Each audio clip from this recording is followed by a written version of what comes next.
A quarter of all industrial cities is shrinking, yet they're not disappearing completely. While young people leave for opportunities, the elderly stay bound to their past. The future of the city depends on those remaining. Getting older and older, they reshape it to accommodate their changing lifestyles. With the closure of the last university in the city in 2017, the brain drain worsens, leaving behind a shrinking city. The population will grow older, just like the buildings, which have become the perfect set for adventure games. When the last textile factory closes, the municipal budget shrinks dramatically. This will result in buildings and infrastructures decaying and being colonized by fauna and flora. People drive around in cars made out of pieces of scrap vehicles. Poverty and unemployment will increase, but citizens will fight financial strain by growing and hunting their own food. In the summer, the tourist season, the great-great-grandson of the mayor during Tsar times organizes taiga adventure tours, which include illegal entry to the abandoned factories and estates. The elderly will try to increase their income by repairing and upcycling scrap and turning to alternative healing since they can't afford conventional medicines. A high-tech factory, Neo-Techno-Chippy, will settle very silently in the forests. The production requires very little manpower.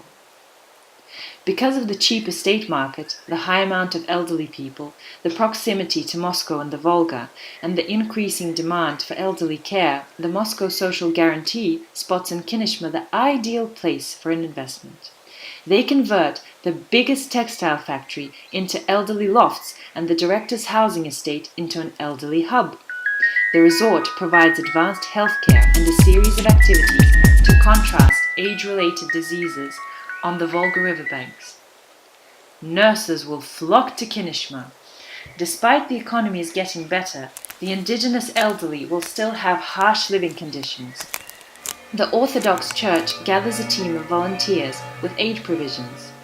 At last, the people of the resort start to grow a profound interest in the low-tech healthcare the indigenous elderly have been treating themselves with. The city and the resort organize a Biennale festival dedicated to alternative and natural healthcare. Since the high amount of senior citizens, elderly fashion and the funeral industry will become significant in the city. The elderly resort organizes the Taiga Adventures lifelong learning exchange program, which attracts people of older age from all over the former Soviet Union and beyond. The absorbing power of Moscow has lowered its strength. Remote working allows some of the workers in the third sector of Moscow to move to Kinishma, attracted by the possibility to live closer to their grandparents in a natural environment. Finally, Kinishma completes its transition from a manufacturing economy to service economy and from a dying to a resurrecting town.